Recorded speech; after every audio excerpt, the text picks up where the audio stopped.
Olá, pessoal. Vamos agora para a aula de eletrodinâmica. Vamos iniciar aí, uma vez que nós finalizamos, né, os conceitos de eletrostática, né, e os nomes são bem sugestivos, né? Eletrostática é o estudo das cargas em repouso. Aí nós vimos cargas elétricas, né, o conceito original de cargas elétricas, transferência de elétrons, né, carga igual a número de portadores multiplicados por carga elétrica fundamental. Opa, Samuca, bom dia. Vamos lá. Acabei de dar o start aqui na gravação, tem 40 segundos. Tranquilo. Então, estamos falando aqui sobre a questão do que nós vimos até então, né? Eletrostática, nós vimos cargas elétricas, né? Portadores de cargas elétricas, como eles se movimentam, né? Somente os elétrons. Excesso de elétrons, a carga está negativamente carregada, a ausência de elétrons positivamente carregada, não foi isso que a gente viu? Aí depois fomos para os assuntos de força elétrica, campo elétrico, né? Potencial elétrico, energia elétrica e energia elétrica, potencial e suas relações. Beleza? Tudo isso a gente viu, linkou as coisas, né? Vendo que algumas coisas ali, todas as coisas estavam linkadas entre si, né? Uma derivava a outra, né? E agora nós vamos entrar, propriamente dito, nessas cargas, não estudando elas em repouso, mas sim em movimento. Quando as cargas se movimentam, né? O que acontece? O que surge no nosso estudo? É o que a gente vai ver hoje, tá? Então a gente vai pegar aqui um pouquinho do tópico de corrente elétrica, né? As propriedades dos materiais, que a gente não vai ver muito isso, porque a especialista não cobra isso, tá? Dissipação em resistores de energia elétrica, isso aí a gente pode até considerar. Potência elétrica cai bastante, né? Todo ano cai, todo semestre. Isso aqui é clássico, né? Potência elétrica, né? Pelo que a gente sempre vê. Mas ela vem de variadas formas, né?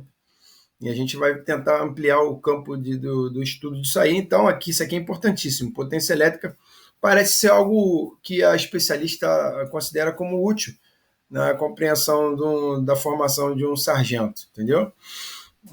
Relação entre corrente e diferença de potencial, circuito simples, tá? E aí a gente vai ver associação de resistores, essas coisas um tanto mais, tá bom? Beleza? Vamos lá. Vamos então para o conceito inicial, né? Cargas em movimento vão gerar o quê? Vão gerar uma coisa chamada corrente elétrica, tá? Uma vez que a carga ela sai do repouso e vai se movimentar, né? E a carga propriamente dita, a gente diz os elétrons livres, né? Normalmente o cobre, quando a gente faz a distribuição eletrônica do cobre, ele tem 29, né, elétrons na sua eletrosfera. Se a gente distribuir isso, a gente vai botar 2, 8, né, que vai dar 10. Agora, se eu botasse 18, vai a 28, não é verdade? Então, 2, 8, 18 dá 28. Sobra 1, 29. Né? Esse é o elétron de valência. É o elétron que sobra na última camada. E esse cara, ele é fácil de ser movimentado ou arrancado. Né? E uma vez que ele é fácil de ser arrancado, ele se torna um elétron livre e se movimenta com facilidade, fazendo com que a corrente elétrica ela seja bem sucedida. Então, o cobre, como tem essa característica de ter um elétron livre, é um bom condutor de energia e é o material, o metal, mais utilizado na eletrodinâmica, né? Nas redes elétricas, de potência, de que você imaginar, comunicação, né? Tudo está correndo aqui, né, na nossa aula, devido aqui a várias ligações com cobre, né? Com esse material, esse material tão nobre, né? E também tem outros, mas são inviáveis em custo, né? O ouro é um ótimo, ainda melhor do que o cobre em conduzir energia elétrica. O problema é o custo, né? Não se cogita botar nada com ouro, né? Mas o cobre já é uma coisa mais popularizada, né? Já é um bom condutor e tem abundância na natureza, e é um bom condutor de eletricidade e é um dos melhores, né? E aí é isso. Quando a gente coloca a corrente elétrica como um movimento ordenado, tá? Ou seja, um movimento com direção e sentido preferenciais dos portadores de carga elétrica, que são os elétrons. Quando esse negócio aqui está bagunçado, pressupõe que o metal ele tá desordenado, né? Como ele está um metal sem aplicar uma DDP. Quando você aplica uma DDP, que é a diferença de potencial num condutor, você pega esse cara e alinha eles. E alinha e conduz eles para frente. Isso é ordenar os elétrons num fluxo correto, direcionar um fluxo correto. E aqui está a mágica da corrente elétrica, tá? É isso aqui que vai gerar a transmissão de energia, tá? Além da corrente elétrica gerada pela movimentação ordenada de elétrons livres, podemos ter aqui uma corrente elétrica nos qual os portadores de carga são íons positivos. Nesse caso, chamamos de corrente iônica. Mas estou lendo, mas o que vale a gente saber é isso aí. Movimento ordenado de elétrons gera corrente elétrica, aplicando-se uma DDP, que é o tal do potencial, né? Muito bem. Aí, origem, né? Mas o cara está muito filósofo aqui. Vamos avançar.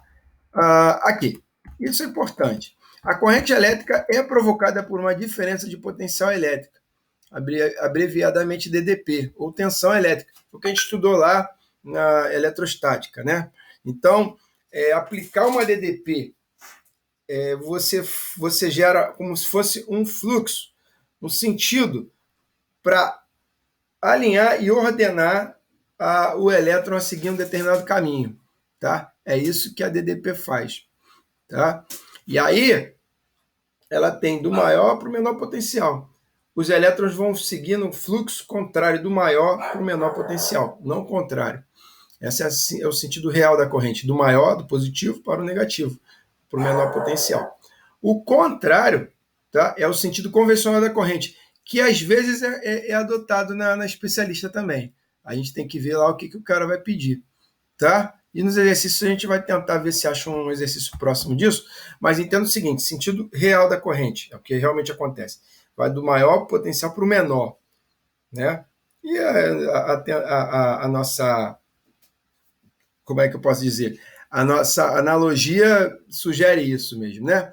Por exemplo, um rio, quando cai a água, né, ela vai do ponto mais alto para o ponto menos alto, né? Mais baixo, vamos dizer assim. E não o contrário, não é verdade? Então, esse é o sentido real da corrente. O convencional é o contrário, né? Que está contra o bom senso. Mas é adotado nas questões. Beleza. Dito isso, não vamos perder muito tempo, não. Então, corrente elétrica provocada por uma DDP. Ok. E aí, olha que interessante. Nós temos a relação, tá? Como vimos na eletrostática, o módulo do campo elétrico está diretamente relacionado com o potencial elétrico. Para um campo uniforme, campo elétrico uniforme, né, valor fixo, vimos que a relação é dada por potencial é igual a campo elétrico vezes distância. Não foi isso que a gente veio? Então, o famoso VEND, né? Que é V é D, o U é D, né? Ok? Isso aí a gente viu. Essa relação ela vai ser interessante agora para a gente aplicar para o conhecimento de circuitos elétricos, tá? Beleza? Aqui tem muita historinha. Essa coisa de fluir a água do ponto mais alto para o menos alto. Isso aqui você pode aproveitar a energia da queda dessa água para gerar uma pá em movimento e fazer transformação de energia gravitacional, potencial gravitacional, para energia elétrica. É o que acontece nas usinas hidrelétricas, correto? Não é isso que acontece? Então, quem é que vai fazer essa transformação da queda d'água para energia do gerador, né? Gerar uma corrente elétrica para chegar até nossas casas, né? Justamente o movimento ordenado, o fluxo ordenado de elétrons, que é a corrente elétrica, tá bom? Transmitida desse ponto até nossas casas, né? Beleza? É isso. E aí, olha que interessante. Logo se descobriu que a corrente elétrica, na realidade, era um fluxo de elétrons livres, tá bom? Nesse momento, já haviam se passado diversos modelos e aspectos técnicos que baseavam a corrente como fluxo de cargas positivas. Não, são os elétrons que se movimentam, a gente já viu isso. Tá? E aquela coisa da força, campo, potencial, é tudo aplicado nesses casos aí também. Tá? Para esses tipos de coisa. Maravilha. E aí? Aí, eu queria aqui te dizer que, matematicamente, a corrente elétrica, ela é o quê? Ela é a razão entre o número de cargas, né? A quantidade de carga que você tem naquele condutor, dividido pelo tempo que ela é transmitida. Ou seja, taxa temporal de fluxo de cargas. Tá? Ou seja, quanto tempo aquelas cargas atravessam uma determinada área lá do condutor. Maravilha? Então é isso. Corrente é variação de carga sobre tempo. Tá bom? Simples assim. Olha aqui. E isso é importante, né? É o conceito inicial. A primeira formuletinha que a gente vai estudar, né? Então, para medir a corrente elétrica, se estabeleceu uma magnitude escalar denominada intensidade de corrente elétrica. Isso é um escalar, tá? No caso da corrente ser contínua, sua magnitude mostra a quantidade de carga que atravessa a seção transversal, a área do condutor, né? Vamos dizer, quanto de fluxo passa por essa área ΔS. E aí nós vamos ter o seguinte, que corrente é carga sobre tempo, em que variação de carga é o valor da quantidade de carga e tem um intervalo de tempo. Então, 1 ampere de corrente equivale à razão entre 1 coulomb por segundo. 1 coulomb por segundo dá 1 ampere. Beleza? Então, o que significa 3 amperes? Ué, simples. Significa que passa 3 coulombs a cada segundo no condutor. É uma situação que a gente pode, né, entender como corrente elétrica. Beleza? Cargas, né? Elétrons, portadores. Tá ok? Então, aqui, ó, uma questão a gente tem aqui. Por uma seção transversal de um condutor, passam 5 vezes 10 elevado a 17 elétrons livres, né? Essa quantidade de portador de carga, em 20 segundos. Determine a intensidade da corrente elétrica. Então, olha só. A gente tem que pegar isso aqui, multiplicar por 1,6 vezes 10 a 19. Não é verdade? Então, vamos fazer esse exercício aqui no quadro? Vamos lá. Ele falou o seguinte, que passa nesse condutor, nessa seção transversal, melhor o azul aqui que ele é mais incisivo, 5 vezes 10 elevado a 17 elétrons. Ok. Num intervalo de tempo de 20 segundos. Ele quer saber qual é a corrente. Né? Lembrando que corrente é variação de carga sobre tempo. Mas a gente sabe que variação de carga é número de portadores de elétrons vezes a carga fundamental do elétron, dividido pelo tempo. Não é isso? Tranquilo? E aí, como é que a gente vai fazer? Número de portadores de elétrons é 5 vezes 10 elevado a 17. A carga fundamental de cada elétron é 1,6, lembra? Vezes 10 elevado a menos 19. Dividido pelo tempo. E aí ele falou que são 20 segundos, 2 vezes 10 a primeira. Quanto fica esse cálculo aqui? Vamos lá? 5 vezes 1,6 dá 8. Não é isso? Dá 8. 8,0. 10 a 17 vezes 10 a 19 vai dar quanto? 10 a menos 2. Não é isso? 17, 18, 19, né? Dividido por 2 vezes 10 a primeira. Aqui. Ok. 8 vezes 10 elevado a menos 2 dividido por 2 vezes 10 a primeira. Esse 10 a primeira aqui, ele sobe negativo. Então vai dar 10 a menos 3. Correto? Beleza? Tá conseguindo enxergar bem ali? Tá conseguindo enxergar bem aqui Aqui, ó. Então, 8 sobre 2 dá 4. Né? Esse cálculo aqui, ó. 8 sobre 2 dá 4. E 10 a menos 2 vezes 10 a menos 1 dá 10 a menos 3. Portanto, a corrente ela é 4 vezes 10 a menos 3 amperes. Que a gente também chama de 4 o quê? 10 a menos 3, 4. Quem lembra aí do nome? Qual é o símbolo do submúltiplo 10 elevado a menos 3? É o mili, né? 4 miliamperes, tá? Essa é a resposta final.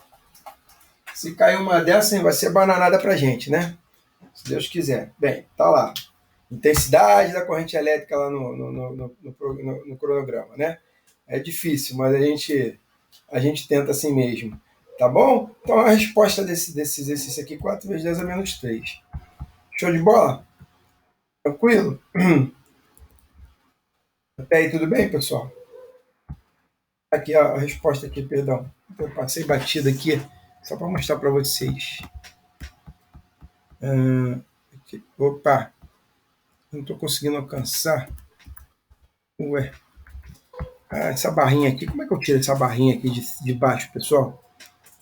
Essa barrinha que fica aqui embaixo, ela está atrapalhando eu passar o arquivo. Putz, grilo. Eu nunca sei esse negócio. Aqui, ó, a resposta está aqui, ó, 4 miliamperes. Beleza, galera? Tranquilo. Aí, essa aqui eu poderia dizer para vocês que é uma questão que tem tudo para cair na especialista. Ai, meu Deus do céu. Agora o negócio saiu. Ele sai quando ele quer. Ah, tá. Pronto. Consegui. Opa, maravilha. Então, os celulares são dispositivos essenciais na vida do homem moderno. O principal fator limitante em constante evolução são as baterias desses dispositivos, que ainda precisam ser carregadas ao menos uma vez por dia, em média. Novas tecnologias de carregamento rápido tentam amenizar o problema, diminuindo o tempo necessário para que as baterias armazenem carga. Ok. Suponha que um celular, cuja bateria possui 3.000 mAh de carga, seja carregado usando uma fonte convencional de 5 ampere e 5 volts, perdão, e 1 ampere, tá?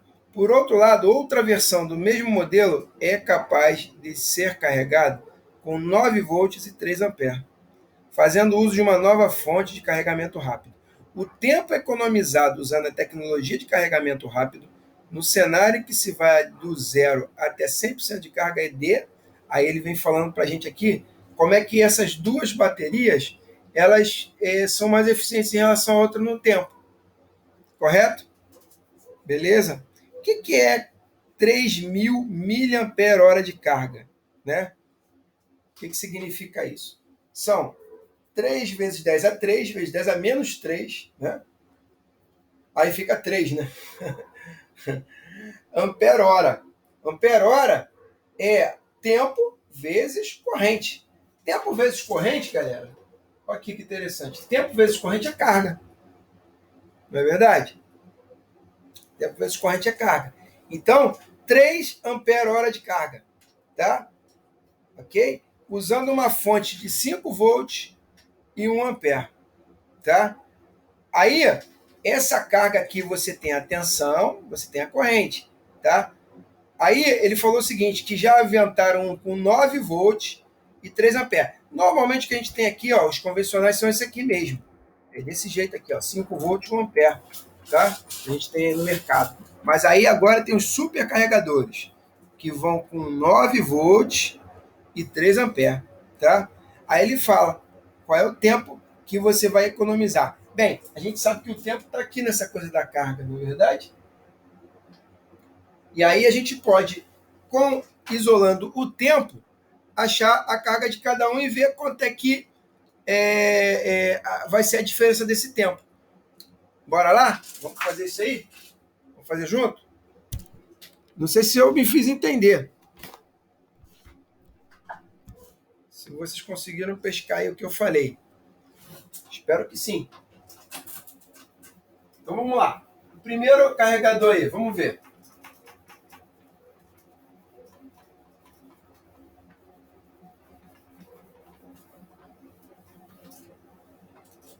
O primeiro carregador aí. Ele tem 5 volts e 1 ampere. Tá? Portanto, o tempo de carregamento dele é o quê? É a carga dele, que é 3 ampere-hora, né?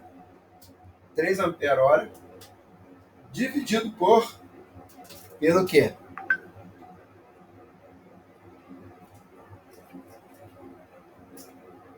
dividido por quê? Pela corrente, né? Que aí é 1 ampere. Tudo bem? 3 dividido por 1 vai dar 3 horas. Então esse cara vai carregar em 3 horas. Tranquilo?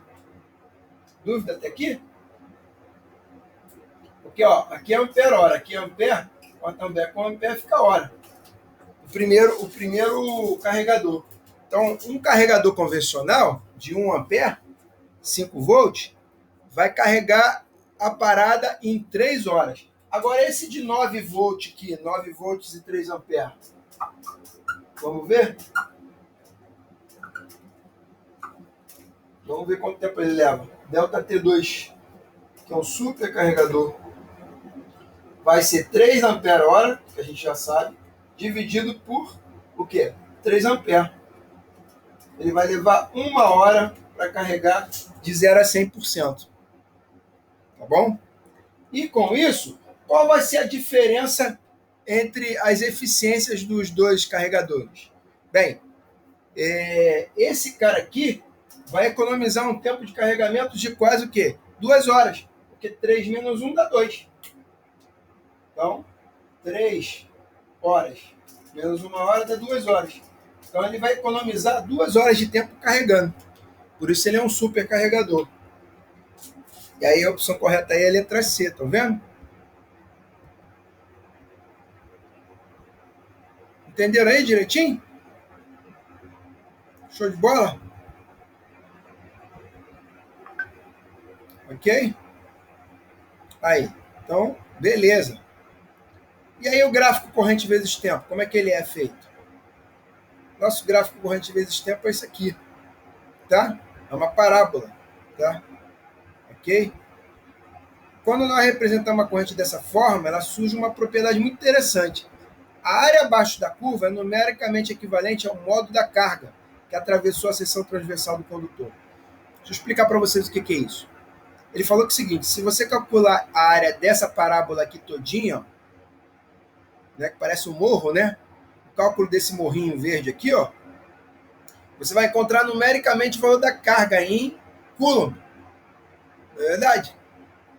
Por que isso? Porque a gente sabe que carga é corrente multiplicado por tempo. Não é isso? É o Kit Kat. Até esqueci de falar de vocês aqui, ó. O Kit. É o Kit Kat. Carga, corrente vezes tempo. Então, um gráfico corrente vezes tempo, se a gente quiser calcular a carga, que é, já que essas relações são múltiplas entre si e inversamente proporcionais, quando a gente quer calcular a carga de um gráfico I ΔT, né, a gente vai calcular numericamente a área desse gráfico, onde essa curva é limitada. Beleza? E isso é uma forma aí da especialista cobrar da gente, né, de forma simples, um exercício, uma questão. Tá bom? Então, vocês entenderam que calcular a área disso aqui é calcular numericamente aquela fórmula ali? QI vezes ΔT? Tranquilo? Tá? Esse cara aqui, ó, calcular isso aqui é calcular a área de um gráfico I vezes T, por essas coisas serem múltiplas entre si. Beleza? Maravilha. Aí, olha só. Aqui ele limitou a essa variação de tempo. Imagina que ele quer 2 horas ao invés de 3 horas. Aqui é meia hora, aqui são 2 horas, aqui é mais meia hora. Tá? Aí você vai calcular a carga que passou ali por aquela região naquele tempo, naquele condutor. Beleza? Simples, simples assim. Ó, corrente contínua, o nome já sugere, né? Ela é constante, não muda o valor da corrente contínua. Então, no gráfico I ΔT, não vai ter nada curvado ou com uma figura geométrica. E simplesmente vai ser uma reta paralela ao eixo horizontal. Excelente? Aí aqui tem a corrente contínua pulsante. Isso aqui já são formas de onda, tá? Que eu acho que a especialista não cobraria isso. Pelo menos não é a tradição dela cobrar isso. Mas aqui, ó, você tem vários tipos de formato de onda. Você pode ficar brincando com formatos, ó, em cristas, né? E aí depois em vales, ó, cristas e vales, cristas e vales. Na verdade, o vale seria lá embaixo, né? Mas aqui só está no eixo, né? No eixo para cima do eixo horizontal, tá bom? E aí a gente chama isso aqui de meia onda, tá? Por que meia onda? Porque o gráfico convencional, ela passaria aqui um por cima, outro por baixo. Um por cima, isso aqui estaria invertido, né? E aí aconteceria depois aqui outra coisa. Aí, se a gente fala que essa onda, ela é meia onda, significa que ela não tem a parte de baixo, né? Ou que a parte de baixo foi transladada para cima, tá? Então é meia onda, tá? Ok? Isso aqui a gente chama de onda quadrada. Por que é onda quadrada? Ela gera pulsos, ó, com correntes altas e baixas, altas e baixas.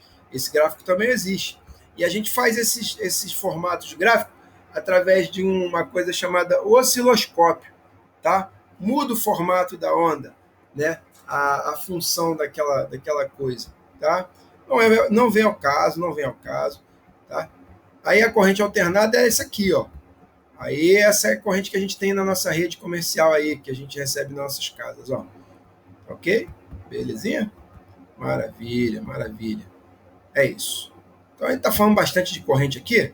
Vamos para o que a gente precisa estudar mesmo, tá? Antes de entrar em potência elétrica, eu queria falar sobre circuito, tá? Porque é uma coisa que tem que subentender antes da potência, tá? O que é um circuito? Um circuito é um elemento que a gente tem na natureza que algo fechado, tá? Que vai ter alguns itens essenciais para que se faça o conceito de circuito, tá bom? E quais são esses elementos que vão montar um circuito básico, tá? Fazer com que essa corrente flua através de um condutor, tá? Primeira coisa que a gente precisa estudar no circuito é quem é que vai gerar essa energia? Quem é que vai ser o cara provedor dessa energia? A gente chama isso aqui de fonte. Normalmente é o que a gente conhece aqui, ó. Uma das fontes que a gente conhece, ó, é a tal da bateria, né? Bateria. Ela gera corrente de forma contínua. Aquela corrente bem paradinha, né? Aquela paradinha, aquela que é paralela, como eu falei para vocês, né? Corrente contínua. Mas as fontes de energia, como usinas hidrelétricas, coisa e tal, geram as correntes de fonte alternada, tá? Então esse gráfico aqui ficaria assim, ó, tá? Desse jeitinho. E as fontes de energia elétrica, de corrente alternada, é o que eu falei para você, das nossas residências, coisa e tal, ela vai, por exemplo, como é que eu vou botar aqui uma tomada, pronto. Essa vai formar corrente mais ou menos desse formato aqui, ó, tá? Que a gente já conhece um pouquinho, tá bom? E esse aqui é o corrente alternada. Por que é alternada? Elas alternam em mínimos e máximos. Aí as correntes aqui, ó, e em função do tempo, tá? E em função do tempo, corrente em função do tempo, tá? Bem interessante a gente entender isso. E aí um circuito elétrico, ele vai ser formado da fonte, como eu falei, essas são as fontes, tá? Depende do tipo de fonte. Eu normalmente chamo de contínua, eu faço esse desenho, ou alternada eu faço esse desenho aqui, ó. Não importa, é a fonte, tá? Isso não vem ao caso mesmo, para a gente entender. Quando a gente vem aqui, ó, e liga um outro elemento do circuito, isso aqui é o condutor. Tá? Essas linhas aqui são os condutores. Tá? E a gente tem o condutor e tem um elemento chamado resistência. Pode ter outros elementos, professor? Pode ter capacitores, indutores, né? A resistência elétrica, ela é o quê? Ela é um dispositivo que se opõe à passagem de corrente. Ela vai fazer de tudo para atrasar o lado da corrente elétrica, tá? Ou seja, ela vai segurar parte daquela energia da corrente como se fosse né, um goleiro, né? Não vai deixar todas as bolas passarem, não. Só algumas vão passar, né? E aí esse cara, ele aquece, ou seja, ele transforma a energia elétrica em energia térmica, tá? Posso passar uma corrente aqui, tranquilo? Passando uma corrente I aqui, está um pouco apagadinho esse azul, tá?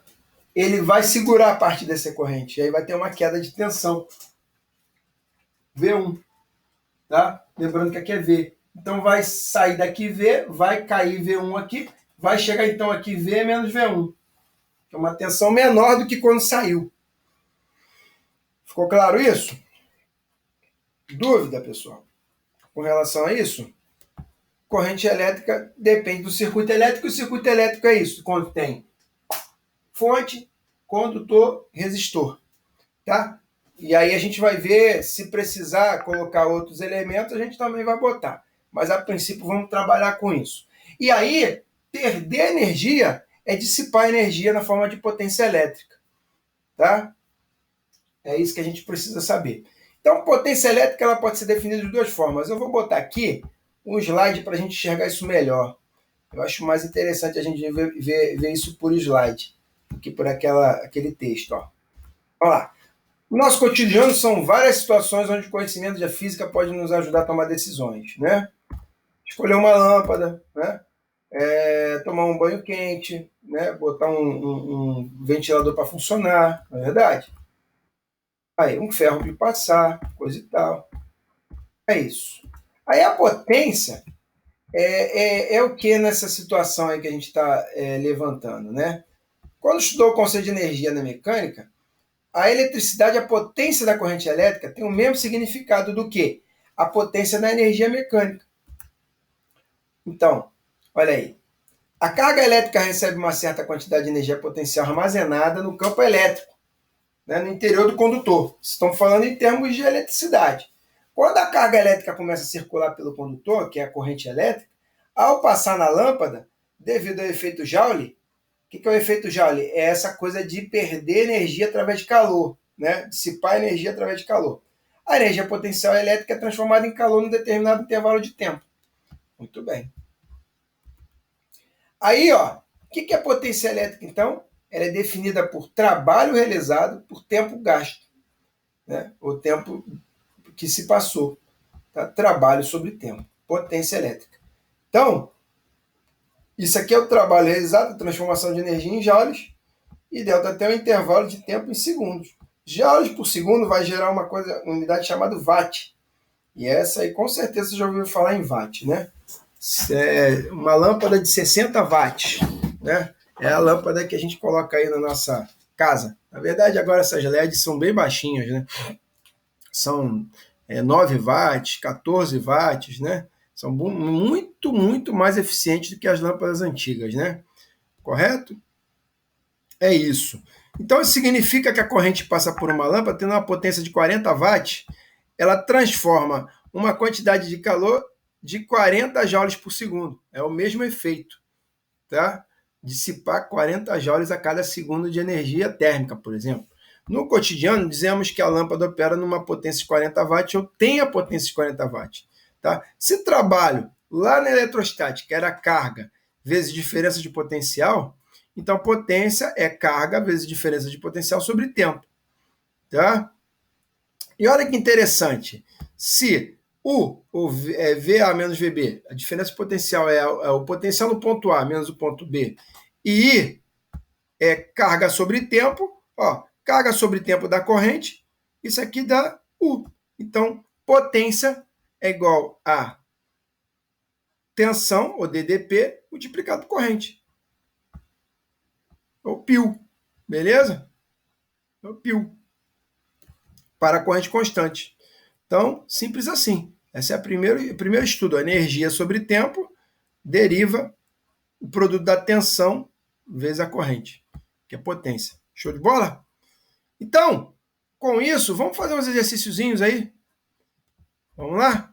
Qual a potência necessária para fazer girar o motor elétrico, cuja tensão de 220 volts e a corrente de 20 amperes?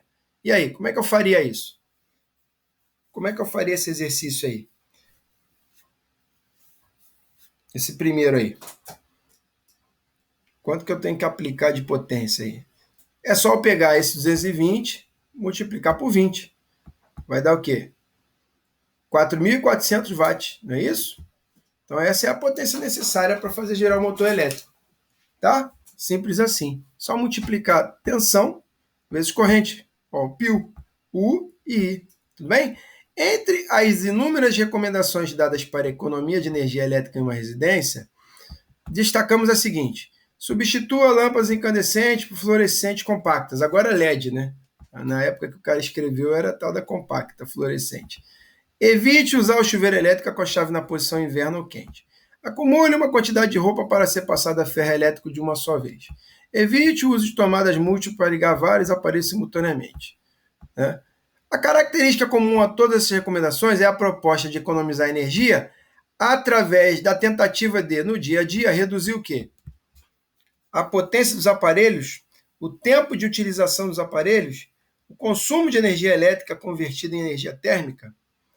O consumo de energia térmica convertido em energia elétrica é o consumo de energia elétrica através de corrente de fuga. O que a gente poderia colocar em tudo que a gente aprendeu? Né? Reduzir potência de aparelho a gente não consegue, porque os aparelhos já têm as suas potências fixas quando a gente leva ele para casa, né? Isso aqui a gente não vai conseguir. Agora, o tempo de utilização de aparelhos e dispositivos,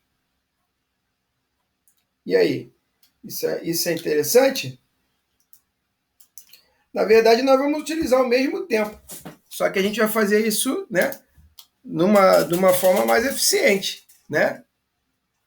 O consumo de energia elétrica convertido em energia térmica, né? E aí, o que a gente vai fazer? C, o consumo de energia térmica convertida em elétrica? Não, essa aqui não, né? É absurda. Vamos ficar entre a B e a C por enquanto, né? E a eco. O consumo de energia elétrica através de corrente de fuga. Isso aqui também não tem nada a ver. Então, assim, a gente colocaria a B ou a C, pessoal? Bem, quanto mais tempo a gente der para um aparelho, mais ele funcionando vai consumir energia elétrica. Não é verdade?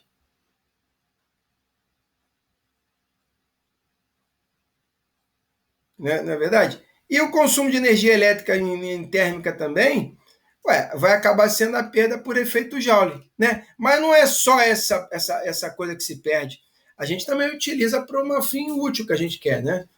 Não é só a energia térmica. Então, eu acho que o que está mais adequado aqui é a Bravo. É a Bravo. Tá beleza? Essa aqui está correta, mas parcialmente correta. Porque não é só a energia térmica que a gente vai utilizar. A gente utiliza para o fim que a gente quer. Né? Além de perder energia por térmica. Tá? Não estaria errado, não. Beleza? É isso. E aí, ó, olha que interessante. Quando a gente liga o chuveiro elétrico, lá no chuveiro tem essas informações aqui, ó. Entrada, em inglês, né? De corrente alternada, 230 volts, ó, DDP. Corrente alternada, 6,3 ampere, 50 Hz. A potência desse cara, 400 watts. Por que a potência é 400 watts? Se a gente multiplicar 6,33, né? 6,3 vezes 230, a gente vai ter aproximadamente 400 watts. Não vai ser exatamente não, mas vai ser próximo. Não é isso? Estou errado? Agora, olha que interessante. Na verdade, isso aqui não é chuveiro não, né? Porque 400 watts com chuveiro é muito pouco. É um outro equipamento. Aqui, ó, ele utiliza algumas correntes para determinadas tensões. Ó. 5 volts, 25 amperes, 3,3 volts, 22 amperes, aí dá 130 watts. Aqui, ó, para 12 volts, 12 amperes, mais 12 volts, 15 amperes, 240 watts. Aí, ó, ele está pegando o quê? A tensão multiplicando pela corrente tem que dar a potência. Não é verdade? Considerando as perdas às vezes. Aqui, provavelmente, as perdas são consideradas. Tá? E a potência máxima desse equipamento aqui, que eu não sei que equipamento é esse, 1390 watts. Tá bom? É isso. Então, calcular potência elétrica é você definir o quê? Vamos lá, vamos para cá, para o quadro. Calcular potência elétrica é você definir, e eu acho que vocês já viram isso em algum momento, tá? Comigo aqui, né? Principalmente, ó, é U vezes I, é o π. Do π, você pode abrir o U, que é IR. Resistência vezes corrente vezes I. Vai dar o tal do I2R. Isso aqui é o que é o efeito Joule, né? É o efeito da potência, né? E você também pode escrever potência, colocando no lugar do I, V sobre R. Né? O U sobre R. Estamos falando de U, né? U sobre R vezes U. Dá U ao quadrado dividido por R. Então você tem essas três formas de escrever potência. Tá? Existem outras? Existem, mas essas são as principais. Tudo bem? Tranquilo? Então, π, que é potência corrente vezes diferença de potencial, tá? I2R é o efeito Joule. Isso aqui é perda por energia térmica. E esse U2 sobre R também é uso da potência útil. Tá bom? Maravilha? Então, essas três fórmulas vão entrar nos nossos cálculos aí. E calcular potência, a gente já viu, né? Potência é trabalho, que a gente às vezes chama isso aqui de W, sobre tempo. Correto? Dado que potência é trabalho sobre tempo, energia, que está aqui, ó, trabalho, é potência vezes o tempo. E aqui a gente viu que no sistema internacional é o tal do watt. Não é verdade? Aqui é o Joule, no SI, né? Fora do SI tem outros nomes também, né?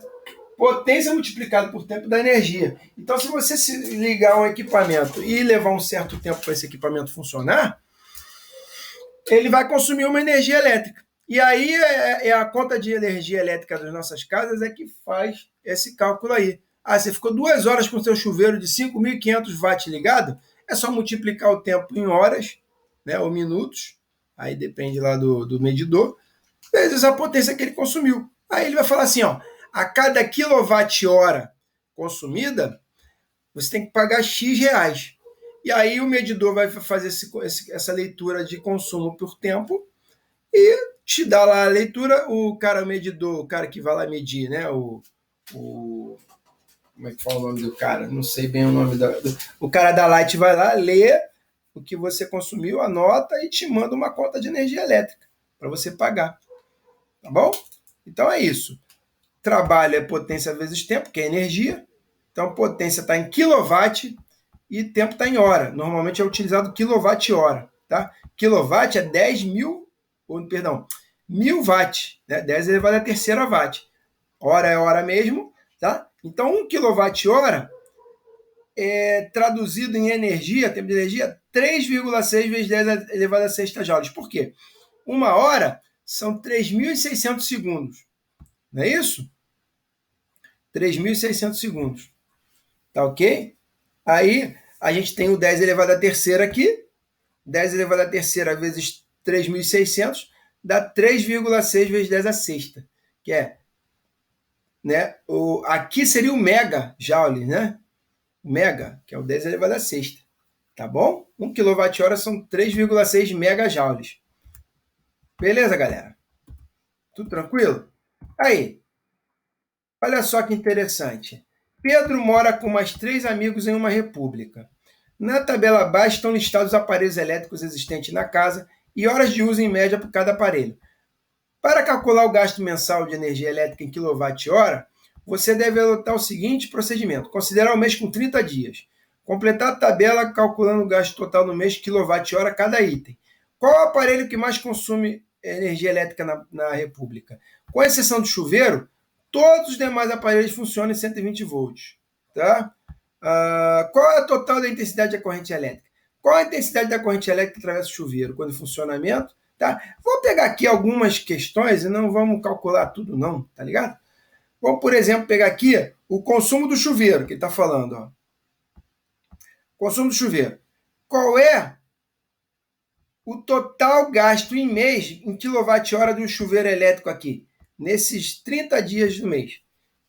Quanto é que ele pagaria no valor se ele consumisse em 30 dias, tá? Esse chuveiro aqui, ó, 1 hora por dia. E aí, como é que a gente chegaria a esse cálculo? Querem tentar fazer? Aqui tem vários exemplos. Não vamos fazer tudo, que você vai ficar aqui a aula inteira fazendo isso, né? Eu vou separar. Ó. Quanto é que ele vai pagar nesse chuveiro aqui, ó, de conta de luz, só do consumo do chuveiro? Nesses 30 dias que ele usa, 1 hora por dia, durante 30 dias. Como é que a gente chega a esse resultado? Sabendo o seguinte, ó, o preço do quilowatt-hora é 17 centavos, tá? Claro que não é mais isso, né? Mas tá tudo bem, vamos considerar. Tá bom? Tenta fazer para mim, tendo essas referências. Uma quantidade de chuveiro de 220 volts, 4.400 watts, 1 hora por dia. Quanto que ele vai pagar em quilowatt-hora? Sendo que 1 quilowatt-hora são 17 centavos de real. E aí, galera? Então, resumindo, um chuveiro consome uma tensão de 220 volts, com uma potência de 4.400 watts. E cada dia ele usa esse chuveiro por 1 hora. Aí ele quer saber a energia que ele vai ter que pagar na conta de luz em 30 dias, né? Por mês.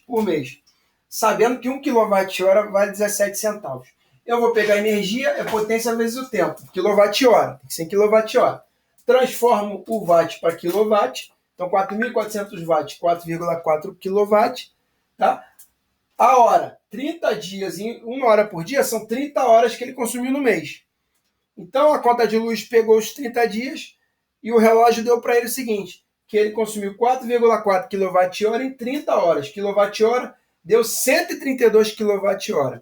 Multiplicado por 17 centavos, que é o valor de cada quilowatt-hora lá na conta de luz, ele vai pagar um total de R$ 22,40, tirando os impostos IOF e aquelas coisas todas lá, cabeluda lá, taxa de contribuição, de iluminação pública, né? É aquela loucura toda lá. Você só vai pagar pelo uso do chuveiro, R$ 22,40. Tá ok? É claro que não é esse valor agora nem a pau, né? Muito mais, né? Beleza, galera? Ficou claro aí? Pô, isso aqui é o País das Maravilhas, né? Então é isso. Tá? Aqui a gente só se ateve a um exemplo. Não foi tudo, não. Beleza?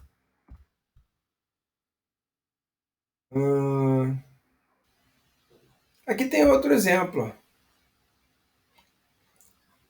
Vamos tentar fazer esses dois aqui?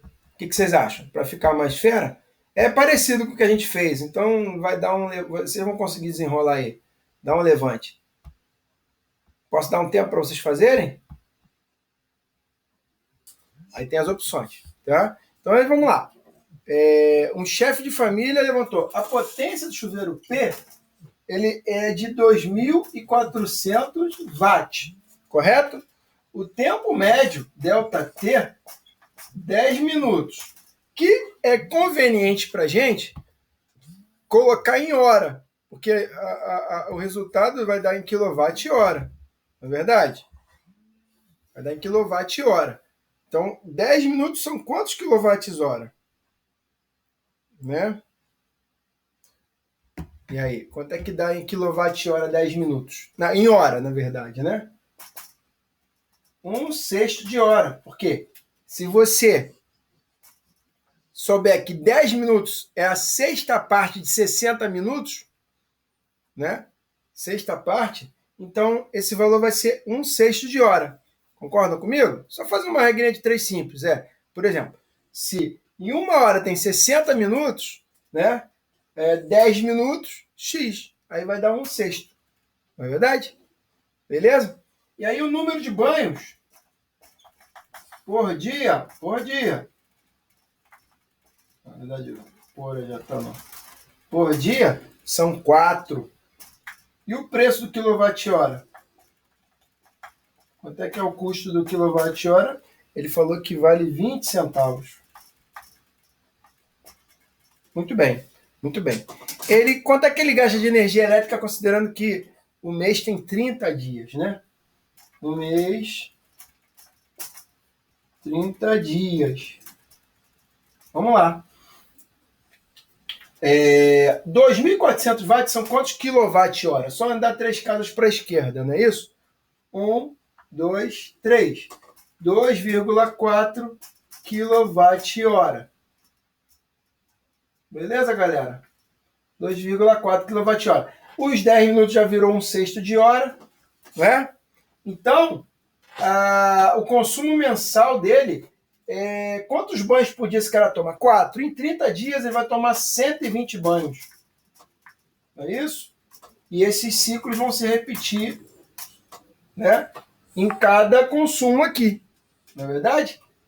Então vamos ter que botar isso no cálculo. Vamos lá. A gente sabe que energia é potência multiplicada por tempo. Não é isso? Portanto, vai dar 2,4 multiplicado por 1 sexto. Né? Na verdade, a gente tem que colocar aqui também número decimal, né? 24 décimos multiplicado por 1 sexto. Aqui por 6 dá 1, por 6 dá 4. Então, a energia elétrica aqui, nesse caso, vai ser 4 dividido por 10, correto? Que também dá 2 quintos, né? Por 2 dá 2, por 2 dá 5. 2 quintos de quilowatt-hora. Isso é diário, tudo bem? Aqueles 10 minutos diários, né? Em cada tempo que ele consome, cada vez que ele consome. Só que ele faz isso 120 vezes. Concorda comigo? Até aí tudo bem? Então, vai ser energia elétrica 2 quintos de quilowatt-hora multiplicado por 120. Aí, aqui por 5 dá 1, por 5 dá 24. Não é isso? 5 vezes 5, 24. Então, vão ser 48 kWh no total desses 30 dias. Concorda comigo? Então, nesses 120 banhos que ele tomou aí durante o mês, consumindo em cada banho 2 quintos de quilowatt-hora, ele teve um consumo total mensal de 48 kWh. Sendo que 1 kWh equivale a 20 centavos. Portanto, a gente vai pegar 48 kWh e multiplicar por 0,2 para ver quanto é que vai dar isso. Bem, se eu fizer aqui 4,8 vezes 2, dá 9,6. Então, o valor total, o custo total, foi R$ 9,60. É ruim mesmo, hein? Só usando esse chuveiro aí nesses 120 vezes que ele tomou banho. R$ 9,60. Que seria aqui, no caso, a opção Bravo. Estão vendo? Todos aí entenderam? De acordo? Foi, Irã? Irã não quer se manifestar, né, Irã? Beleza, beleza. E esses 3 aqui, vocês acham interessante fazer? Ou vamos avançar? Vocês sabem. Oi, pode falar, Samuca.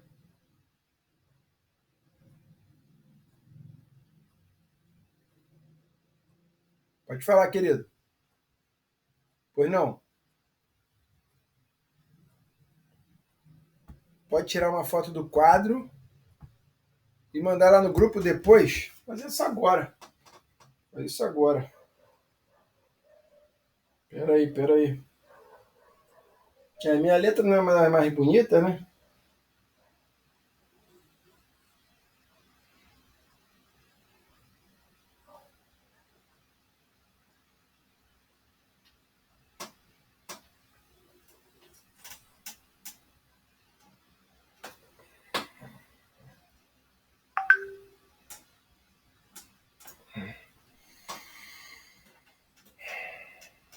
Tá, vou botar aqui. Resolução da questão 202 do slide de eletrodinâmica. Oração.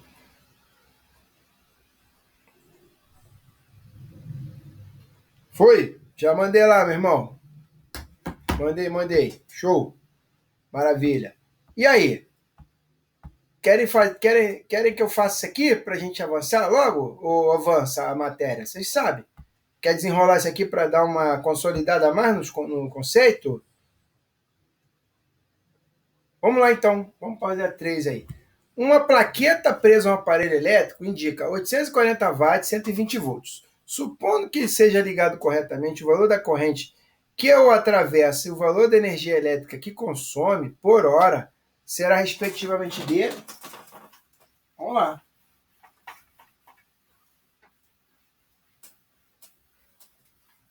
Esses exercícios, eles requerem muita atenção, né?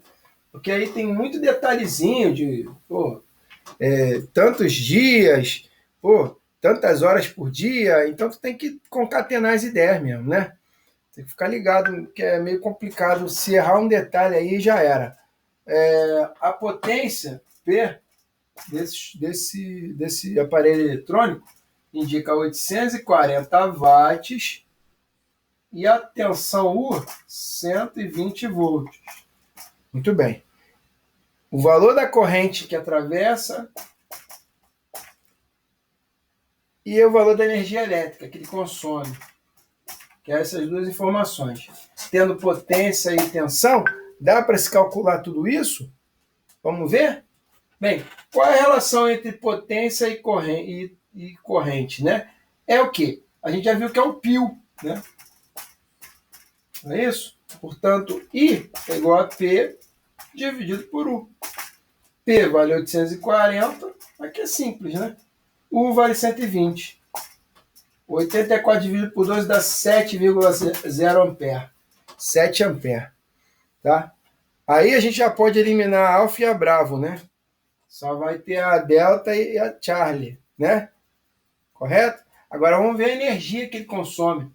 Energia, ele consome por hora. Então, energia é potência vezes tempo, que é o tal do quilowatt-hora. Então, vamos transformar isso aqui em quilowatt, que de 0,840 vai para 1, 2, 3, 0,84. Multiplicado por uma hora, então o quilowatt-hora dele vai ser 0,84 quilowatt-hora. Que aí seria a opção Charlie. Estão vendo aqui?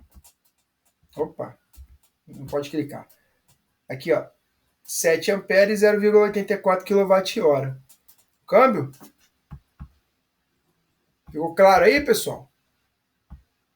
Aqui, ó. Tá? 840 watts, 120 volts, que é a corrente e a energia elétrica. Energia elétrica, potência vezes tempo. Vou transformar em quilowatt-hora, 0,84 de 840, multiplicar por uma hora, que é o que ele consome por hora. 0,84 kWh. E aí, para achar a corrente, a gente joga o π, né? Isolando o I, P sobre U. 840 por 120, 7 ampere. Tá? A resposta final. Então aí a gente conseguiu achar isso na opção. Qual a opção que a gente achou? A Charlie. Maravilha? Show de bola, show de bola. Tem mais, hein? Aqui é a primeira lei de Ohm, segunda lei de Ohm, resistência. Aí, que legal. Vamos entender isso aí agora, né? Bora? Bem rapidinho, porque aí eu já quero partir para a associação de resistores. Tá bom? O que é resistor e lei de Ohm? Vamos lá. Anteriormente, a corrente elétrica, quando percorre um condutor, provoca colisões entre os portadores de carga e os átomos da rede do condutor. Os átomos, então, da rede, eles funcionam como verdadeiros obstáculos à passagem de corrente elétrica. Como eu falei, né? A resistência é como se fosse um goleiro para defender o máximo de bolas possível, para não passar pela trave. Imagina a trave, a seção, a área do condutor, né? E aí as bolas vão vindo. O goleiro vai defender, e quanto mais ele defender a bola, mais resistência ele está gerando a passagem daquelas bolas pela baliza. Não é verdade? Então vem 30 bolas, ele defende 15, quer dizer, ele teve 50% de resistência à oposição da passagem da corrente. Então ele dividiu pela metade a corrente, né? Imagina assim. Tudo bem? Fazendo uma analogia bem esdrúxula. Então, esse camarada aqui chamado Ohm, ó, George Simon Ohm, ele estabeleceu a noção entre resistência elétrica e publicou isso em 1827. Os resistores são chamados ômicos. Para os resistores ômicos, existe uma constância na relação entre a tensão aplicada, DDP, e a corrente medida. Tá? Aí ele viu que isso aqui, ó, em resistores assim, que são, né, ômicos, que o U é proporcional à corrente, então a tensão é proporcional à corrente, e a constante é a resistência R, né? E a gente chama aí a tal da quem vê, ri, né? Mas aqui é U, né? A gente associa a V, né? Então, quem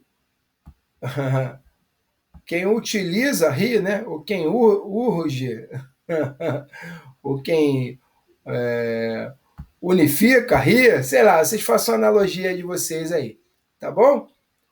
A questão aqui é a primeira lei de Ohm, vocês entenderem isso, tá? Resistores não ômicos, a gente tem outras curvas, tá? Isso aqui pode ser um resistor não ômico, tem essa resposta, mas aí não vem ao caso. Nós vamos trabalhar com resistores ômicos, tudo bem?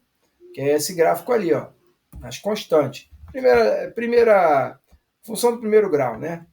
Tudo bem? Aí. Então a resistência está nessa relação. Aí.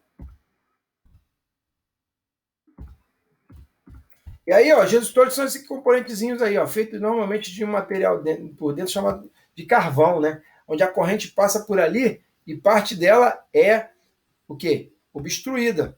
Entra 7 amperes aqui e sai menos aqui, ó.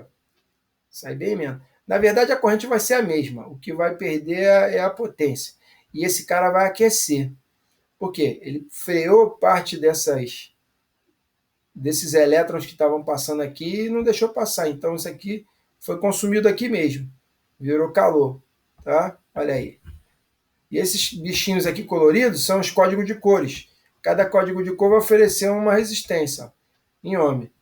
Aí tem as cores para cada tipo de valor. Você vai calculando aqui, tá vendo? Isso aqui é um pouco complexo. É mais para engenharia, né? Não é utilizado muito para cobrança especialista, não. Aí, não obstante, o cara fez duas leis, né? A segunda lei dele é o seguinte: ele levou a concluir que outros fatores eram determinantes no valor da resistência elétrica. Então, ele só vai calcular o valor da resistência elétrica.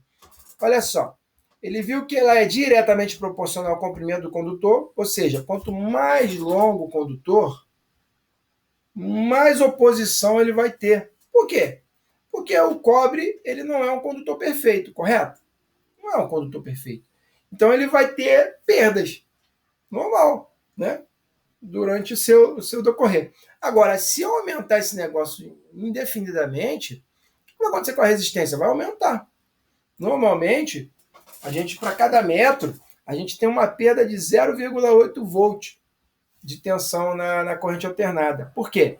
Devido à própria natureza do cobre, não ser um condutor perfeito. Ele tem perdas, mas as perdas são baixas em relação aos outros materiais. Por isso o cobre é utilizado muito como condutor elétrico. Beleza, rapaziada? E aí, a relação é a seguinte: quanto maior o comprimento, maior a resistência. Mas quanto maior a área, quanto mais eu abro isso, maior o condutor. E aí ele vai ter facilidade para passar. Então a resistência diminui. Aqui como é que essas coisas são inversamente proporcionais. Ó. E o Rho é o coeficiente de resistividade do material. Tá? Isso aqui depende do material. O cobre tem um Rho, mas assim, esse Rho do cobre é o mais baixo possível, né? Em relação aos outros metais. Minto, o ouro tem um Rho menor do que o cobre, como eu falei para vocês, né? Então, R, Rho, L, A, tá bom? Aqui, ó, esse camarada aqui é a resistência que vai cair em ohms, tá? Você tem que ter esses 3 dados aqui para achar a resistência. Show de bola? Maravilha. Aí. Então, resistores pode ter nas lâmpadas incandescentes, nesses tipos de aquecedores, ó. Aqui é um aquecedor, é negócio de cafeteira, né? Tem resistência e coisa e tal, tá? Aí a potência dissipada no resistor, aí, ó, como eu falei para vocês antes, ó, é o π, é o I2R ou U ao quadrado sobre R, tá? As 3 formas de escrever potência. Aí isso aqui não vem ao caso, pá, acabou. Maravilha. Maravilha. Com isso, nós vamos agora estudar um pouquinho a associação de resistores. Pode ser? Vamos lá? Tem alguém cansado aí? Feriado, né, cara? Que saco, né? Mas a parada nossa é a benção da prova, né? A gente não pode dar mole, né? Pô, parabéns aí por vocês serem esses monstros aí, realmente aí dos estudos, tá? Pô, não é qualquer, isso aqui não é para qualquer um não, galera. Realmente é um orgulho que eu tenho aí de ser professor de vocês e vocês encararem isso. Eu ontem até falei pro Tuba, pô, é feriado e dos bons, né, rapaz? É um baita feriado aí. Ele falou, e o que tem? Eles têm que ser sargento, pô, pra curtir o feriado ano que vem melhor. Eu falei, é verdade. Aí quando ele conta isso, eu concordo com ele, né? E que bom que vocês estão aqui, tá? Pena que a Karine não conseguiu fechar aqui o conteúdo. Vamos lá, vamos para a associação de resistores, pessoal. Eu acho que você já tem um domínio disso, porque são alunos, né, meu aí, né, no mínimo aí 1 ano e meio, não é isso? Desde 21, né? Nós estamos juntos nessa aí, né, galera? Vocês já estão por dentro um pouquinho sobre isso. É bom, mas para relembrar é importante, né? Então, aí, ó, a primeira lei de Ohm, ela é importante porque o resistor ôhmico, ela dá essa constante, que é R. Ó, quem uiva, ri, né? Então, ó, o 1 sobre I1 dá R, o 2 sobre 2 dá R, o 3 sobre 3 dá R. Tudo dá R se for mesmo jogando os valores de tensão e corrente. Naquele resistor, vai dar aquele valor do resistor ali. Então, o resistor ôhmico responde de forma, né, linear. Não é isso? E a tangente desse ângulo aqui nada mais é que o cateto oposto sobre o cateto adjacente, né? Vai dar o valor da resistência, numericamente falando, tá? A potência é o 2 sobre 2 sobre R, ó, ou I ou I2R, né? Já vimos isso, tá? Muito bem. A segunda lei de Ohm da resistividade vai depender desse coeficiente chamado resistividade, comprimento do fio e área desse fio. Ó, comprimento do fio, a área do fio e a resistividade do material. Cada um tem o seu. Você acha a resistência desse material, tá bom? Até aí tudo bem? Dúvida? Esse slide eu não mandei para vocês, vou mandar, tá? Vou mandar esse slide para vocês sem falta. Aí isso aqui vamos esquecer. Aplicações de efeito Joule, tá? Ó, reostatos são resistores variáveis. Que esse negócio aqui você vai girando, ele vai andando e ele vai variando a resistência de acordo com como ele vai andando. Chama isso aqui também de potenciômetros, tá? Olha, eles vão andando e aí vai variando a resistência à medida que ele vai andando. Se ele for aumentando isso aqui, ó, ele aumenta a resistência. Se ele for diminuindo aqui, ele diminui a resistência para passar uma corrente, tá? Muito, muito legal. Aí os fusíveis, para que eles servem? Eles são feitos de um material fundente aqui de baixa temperatura. Que quando a temperatura atingir aquela coisa, você já sabe que a temperatura está aliada à corrente.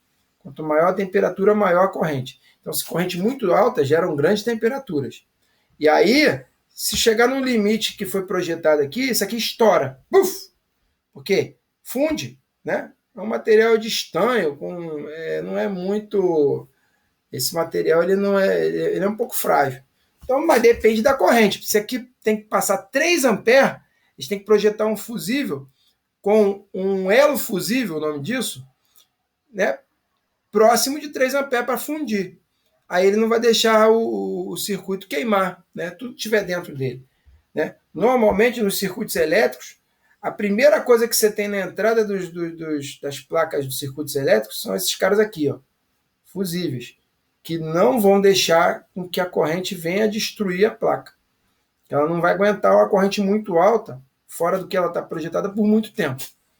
Entenderam? Não sei se eu me fiz entender. O curto-circuito é o quê? É a passagem, né, um bypass, né, que a gente fala, né? O que é bypassar uma coisa? É você fazer um caminho que tem uma resistência menor do que aquele convencional. Aqui é alta resistividade, alta resistência em relação aqui. Aqui a corrente vai muito mais fácil. Então a corrente é um bicho preguiçoso, né? Por que ele é preguiçoso? Ele gosta do caminho mais fácil. Ele vai aqui tentar vencer isso? Não, isso aqui está fácil de passar. Ele não vai passar por aqui, ele vai achar que isso aqui é uma barreira e ele vai seguir aqui, ó, e vai continuar o caminho dele. Isso é um curto-circuito. Por quê? Porque esse cara aqui não vai ser utilizado. Ele vai ser inutilizado. Beleza? É isso. Associação de resistores. Vamos lá. O que é associar resistores? É colocar ele de duas formas. Na verdade, três, né? Vamos ver que são três. Série, paralelo ou misto, que é o série paralelo, né? Na verdade, você vai usar esses dois conceitos ao mesmo tempo, no série paralelo ou misto. Mas no série só esse conceito, no paralelo só esse conceito. Vamos lá. O que é uma associação em série? Pô, acho que vocês já estão por dentro disso aqui, né? São vários resistores associados quando são ligados um em seguida do outro. Aqui, ó. O início de um vai ser o fim do outro. O fim do outro no início de um. Aí o fim do outro, aí no início de um. O fim do outro no início de um. Olha só. Aqui vai vendo queda de tensão. O 1, o 2, o 3. De forma que o 1, a queda de tensão no resistor 1, somado com a queda de resistor no resistor R2, somado com a queda de tensão no resistor R3, vai ser a soma que vai dar o quê? A DDP total, ou a tensão total. Beleza? Essa é a associação em série. Então, a tensão total é a soma das soma das tensões, que é igual à resistência equivalente, que é a soma das resistências. Então, a gente vai somar algebricamente esses caras nos circuitos em série. Ficou claro isso? Aqui acho que não tem mistério, né? Vocês dominam isso aí, não dominam? Tá. O Irã também, eu creio que ele domina isso aí. Então, todos os resistores na associação em série são percorridos pela mesma corrente. As potências dissipadas são diretamente proporcionais às respectivas resistências. Lembrando que a corrente aqui vai ser a mesma em todo o circuito. Então, se você romper isso aqui, a corrente não passa e aí nada funciona. Um depende do outro para funcionar. Tá bom? Muito bem. Então, a resistência equivalente no circuito série é a soma das resistências individuais. E a DDP total é a soma das DDPs individuais também. Beleza? No paralelo, aí já muda um pouquinho. Por que muda? Não é as tensões que vão se somar, e sim as correntes. Então há uma pequena diferença. Qual a diferença, professor? Vamos lá. A tensão aqui não vai ser a soma, mas sim, lá a corrente era a mesma. No paralelo, a tensão é a mesma em todos os pontos. Tá? As correntes se somam. Lá, a corrente era única. Não é? Lembra? Então, como é que fica essa bodega na associação de resistores em paralelo? Todos os resistores estão submetidos à mesma DDP. A intensidade da corrente total é igual à soma das intensidades das correntes nos respectivos resistores. Então, I total é igual à soma de cada corrente em cada ramo. O que é ramo, professor? Vamos lá. Ramo é isso aqui, ó. Opa. Ramo é isso aqui, ó. Esse é o primeiro ramo, esse aqui é o segundo ramo, esse é o terceiro ramo. Todos os ramos se interligam num nó, tá vendo? Que é o ponto que se interliga todo mundo, ó. Esse é o nó, tá? que se divide aqui e depois se junta aqui novamente. Tá ok? E aí, se eu faço isso, eu digo para vocês que a tensão é a mesma, né? Perdão, a tensão não. A corrente é a mesma em todos os pontos. Corrente é U sobre R. Não é isso? Que dá I, né? Do quem U e varria, né? Então, ó, se eu cortar e dividir por U aqui, ó, olha como é que vai ficar isso aqui. O inverso da resistência equivalente é igual à soma do inverso das resistências o quê? Individuais, somando elas dá a equivalente. Câmbio aí, galera? Muito bem. Vamos tentar, então, fazer uns exercícios aí para finalizar o nosso assunto? Hoje a gente acaba, então, potência e associação de resistores. Tem mais alguma coisa para estudar? Não, acho que está tranquilo. Aí a gente vai fazer vários exercícios, né? Na próxima aula ou nessa mesmo. Nessa a gente faz alguns, na outra aula mais, e aí fecha a eletrodinâmica e começa outro assunto em magnetismo. Que aí a gente vai fechar mesmo todo o arcabouço de eletricidade. Tá? Beleza? Vamos lá. Considere duas situações. Na situação A, uma lâmpada é conectada a uma bateria. Aqui. Pá, que fornece uma DDP constante. E na situação B, duas lâmpadas iguais são conectadas em série à mesma bateria. Comparando-se as duas situações, na situação B, a bateria provê. E aí, como é que a gente faz isso? Olha só, veja bem. Aqui, elas estão ligadas em série. Estão vendo? Então, o que está passando aqui por elas? A mesma corrente ou corrente dividida?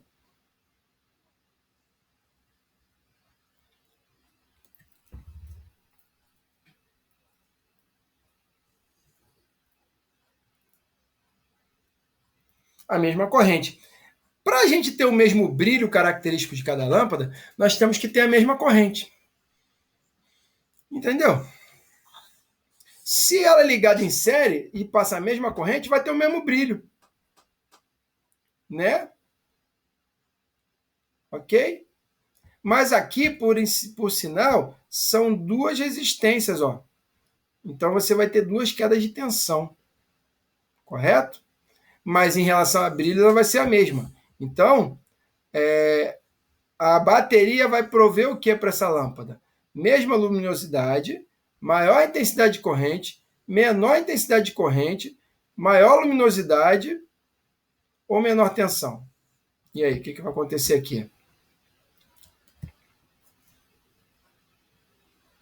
Percebam que se eu ligo uma lâmpada, tá? Ela vai ter uma aplicada aqui uma tensão U, né? Aqui vai ter uma corrente I, vai ter um resistor R, correto? Aqui, ó, você vai ter uma tensão U, né? Aqui uma corrente I e uma resistência 2R. 2R. Então você vai dobrar para ter aquela mesma luminosidade, você vai ter que dobrar a tensão, não é verdade?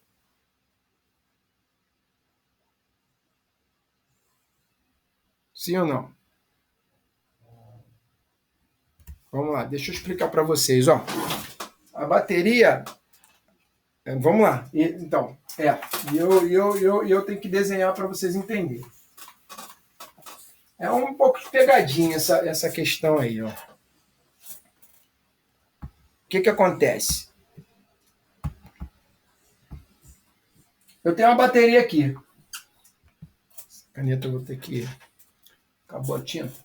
Acabou a tinta. Tem que abastecer mais. Uma bateria aqui de tensão U. Se eu vou e ligo uma lâmpada nela, né? Ela vai ter uma luz. Então ela tem uma tensão U, ela tem uma resistência R,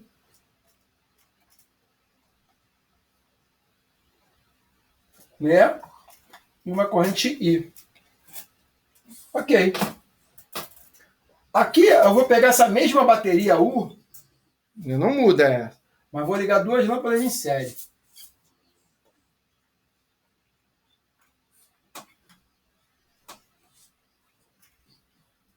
Ok. Quando isso acontece,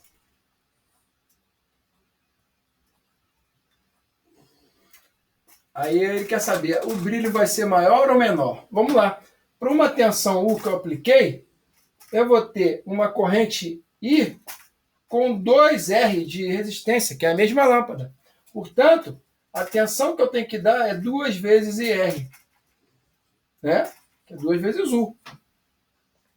Então, se eu dobro a resistência, o que acontece com o I, se ela é inversamente proporcional? Se eu dobro a resistência da mesma resistência, o que acontece com o I, se eles são inversamente proporcionais? Para ficar a mesma tensão U, a corrente vai ter que cair pela... Se eu dobro a resistência, pela metade. Então, o brilho vai ser menor aqui, em cada lâmpada, do que naquele brilho ali. Entendeu? Cada lâmpada vai ter um brilho menos intenso que uma daquelas ali. Se eu me fiz entender. Alguma coisa ia acontecer, com certeza, né? Então, a opção aí correta é o quê? A bateria provê a mesma luminosidade para essas duas aqui, maior intensidade de corrente, menor intensidade de corrente, maior luminosidade, tá? E menor tensão. Lembra que ele está botando a referência aqui, a situação B. O que vai ter aqui? Maior corrente ou menor corrente em relação a essa?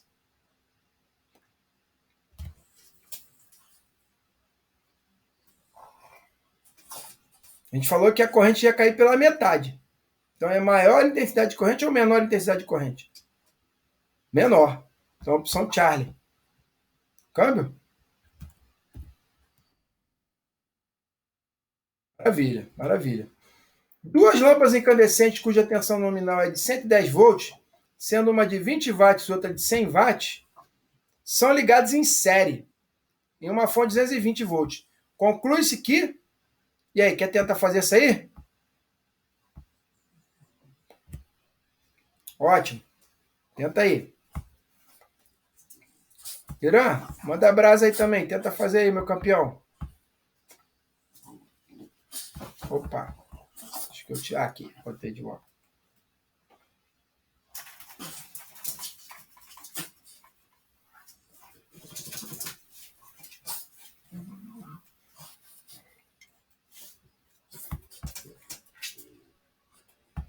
Start aqui na gravação. Restart.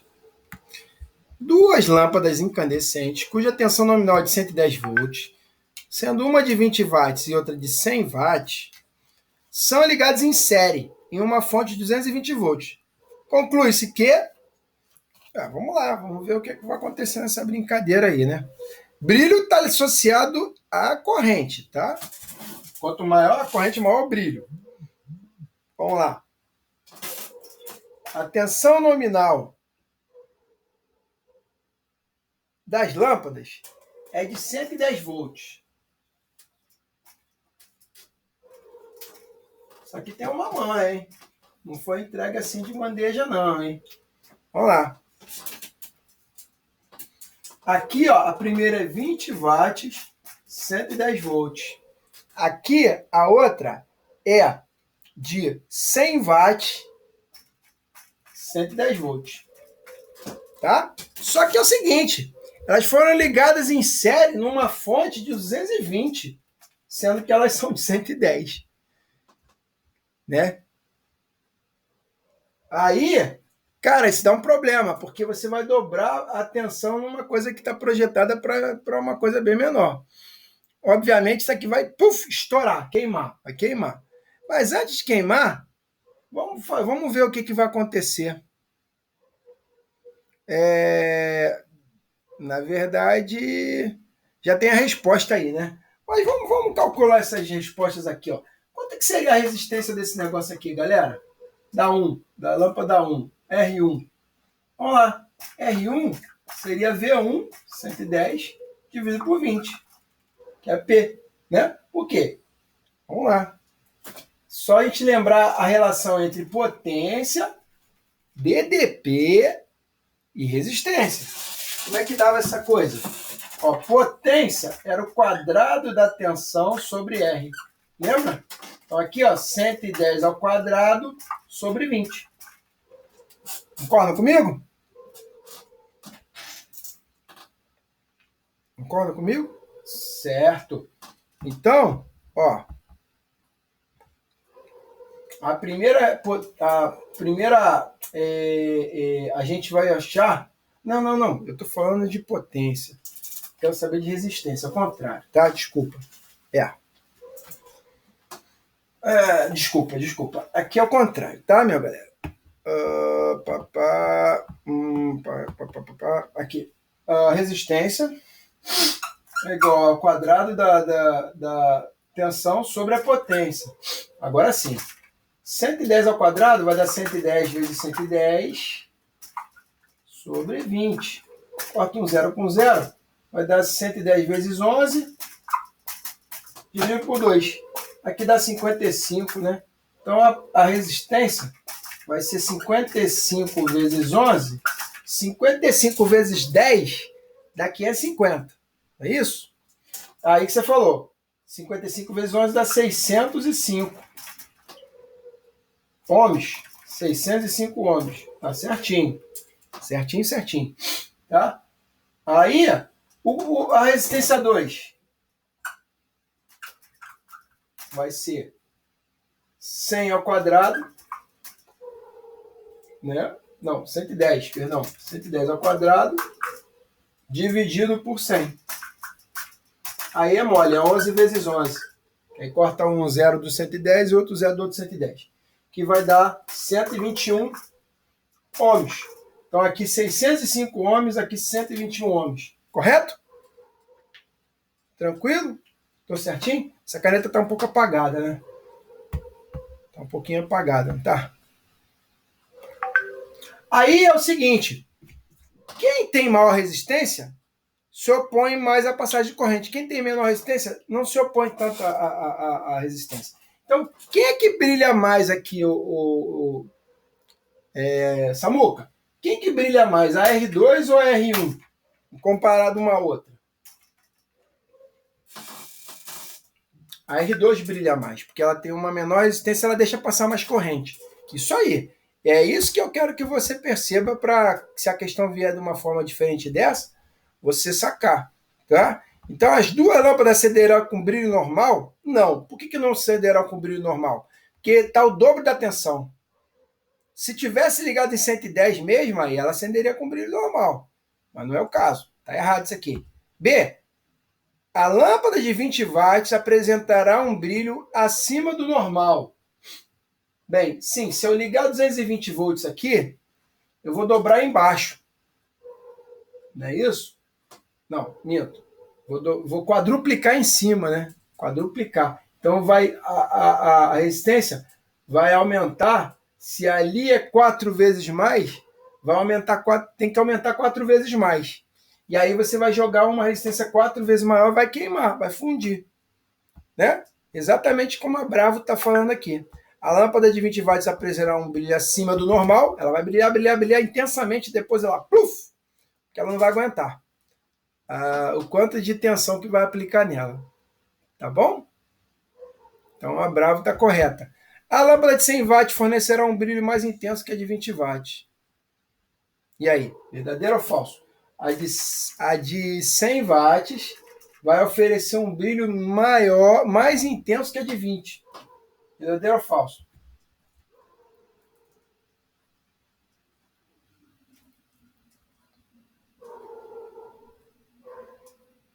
Olha que interessante. Ele falou que a de 20 watts vai apresentar um brilho acima do normal e queimar. Aí na D ele falou o seguinte, ó, a lâmpada de 100 watts apresentará um brilho acima do normal e logo se queimará. Como está falando na B e a D, isso vai acontecer com as duas, porque elas são ligadas em 110 as duas, não é isso? Então essa aqui anula essa, sacou? Não é a eco, não é a alfa. A B e a D, vai acontecer simultaneamente essas duas coisas. Então só vai sobrar quem? A C. Por quê? A de 100 watts, que é essa aqui, ó, vai fornecer um brilho mais intenso. Sim. Por que ela vai fornecer um brilho mais intenso? Porque ela tem a resistência menor que essa. Não é verdade? Se ela tem uma resistência menor, ela tem um brilho maior. Então as duas vão brilhar intensamente, muito mais forte, mas a R2 vai brilhar mais do que a R1. Mas logo depois ela vai se queimar. Mas assim, aqui e aqui acontece igual. Essa aqui seria a mais completa a resposta. Isso aqui poderia até ser passivo de anulação, porque parcialmente a B, a C e a D são respostas corretas. Não é verdade? Concorda comigo? Mais ou menos isso. Mais ou menos isso. Aí, tem essa. Aqui, ó, eu quero fazer essa aqui com você, ó, por hoje. Vamos lá, associação de resistores. Bora. Quando se submete o sistema representado na figura, há uma diferença de potencial elétrico de 14 volts entre os pontos A e B. Aqui, ó, 14 volts. O resistor que dissipa a maior potência é o de... E aí? Que dissipa a maior potência? Olha para a fórmula. U ao quadrado P é igual a U ao quadrado sobre R. Aqui, ó, olhando para a fórmula. P é U ao quadrado sobre R. Quem é que dissipa a maior potência aqui? É quem tem a menor resistência. Concorda comigo? Quem tem a menor resistência vai ter a maior corrente. E se tem a maior corrente, ó o pio aqui, ó. Se tem a maior corrente, tem a maior potência dissipada. Então, aonde é que o resistor vai dissipar a maior potência?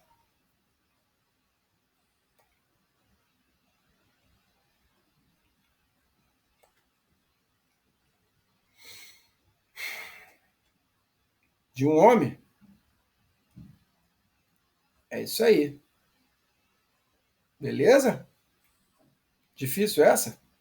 Tranquilo, né? Maravilha. E aí, vamos fazer a resistência equivalente desse negócio aí? Bora fazer a resistência equivalente disso? Quanto é que seria a resistência equivalente disso aí?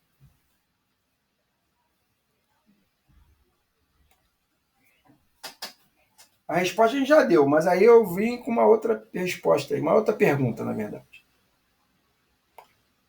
7? Opa, foi rápido, hein? Vamos lá. 3 mais 2 mais 1, 6, né? 6 vezes 6. Aqui, ó. Então eu vou. Essas aqui estão em série. Eu somo, não é isso? Então vai dar 6. Vou botar aqui no lugar dessa 6 aqui. Então vai ficar em paralelo com essa aqui. Então vai ser produto pela soma, não é isso? Ou P dividido por N resistores, né? R, na verdade. R dividido por... Que aí vai dar 3, né? Ó, 6 vezes 6, 36. 6 mais 6, 12. 36 dividido por 12 dá 3. Ou 6 dividido por 2, que também dá 3. Então aqui é 3. Aí ela vai ficar em série com 4. 4 mais 3, 7. Exatamente como você respondeu. A equivalente é 7. Maravilha, maravilha. Entendeu? Entendeu direitinho. Tá? E aí, vamos lá. Se eu aplicasse uma DDP de 21 ohms, qual seria a corrente nesse circuito aí? Equivalente. Se eu aplicasse uma corrente, uma tensão de 21 ohms, volts, perdão, 21 volts, qual seria a corrente que ia passar nesse circuito?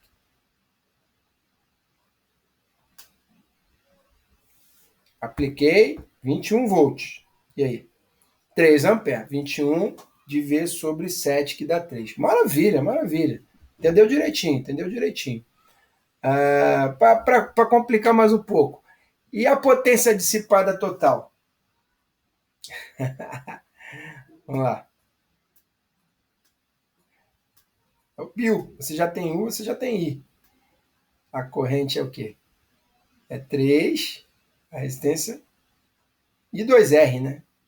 Ou 21 vezes 3. Pode fazer, tanto faz. Pode fazer com 21 volts, 3 amperes, que é o quê?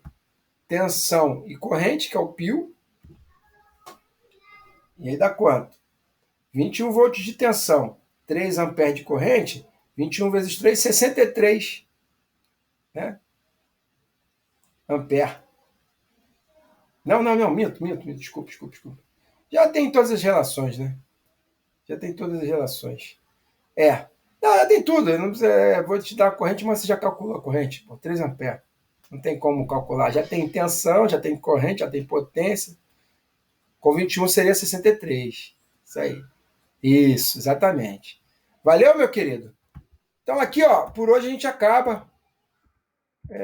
Já passou um pouquinho da hora, meio de 21. Começamos 10 horas, né? Na verdade, vocês chegaram um pouquinho depois aí, né? Aí acho que ficou 2 horas de aula certinho, né? Mas maravilha, foi ótimo, foi ótimo. Deu para crescer bastante. As listas nós não conseguimos fazer. Deixa eu mostrar aqui. Opa. Vamos lá, deixa eu tirar dessa. Opa. As listas a gente não conseguiu fazer. Mas, ó, tem bastante coisa para se divertir aí, ó. Aí. Tá vendo aí? Olha quanto exercício. Tá conseguindo enxergar aí os exercícios? Tô passando aqui, ó.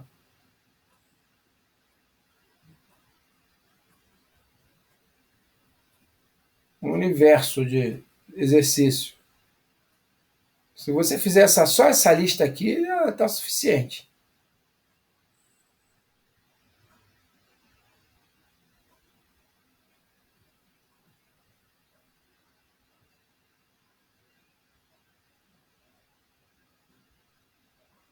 E o gabarito no final, aí. Mas tem mais. Capacitores. Capacitor, associação de capacitores que a gente falou na última aula. Aí.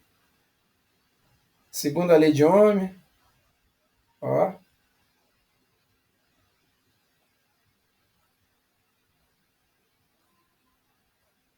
E vamos que vamos. Olha quanta coisa. É uma lista monstro, né? Uma lista monstro. Oi. Tá aparecendo não? Vai aparecer agora. Peraí.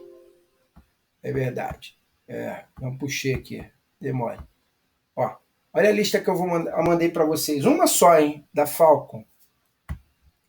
Essa aqui, ó. Agora foi, né? Olha quanto exercício. Tudo de eletrodinâmica. São acho que mais de 215 exercícios. Aqui, ó. Tem os gabaritos parciais, tá? Ó. Tudo que a gente viu hoje. E mais um pouco. Tranquilo?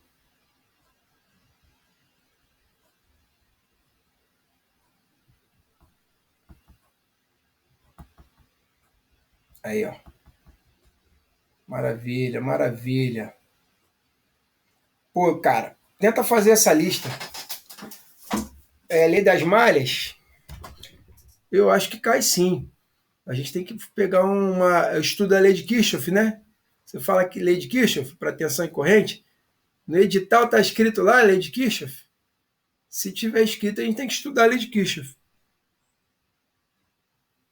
LKT, LKC. Tá bom. Não lembro de ter lei de Kirchhoff, mas se tiver, a gente pega na próxima aula. E faz alguns exercícios dessa lista aí. Vê se você se encoraja a fazer essa lista também, tá bom? Show? Maravilha. Com isso eu vou encerrar a gravação.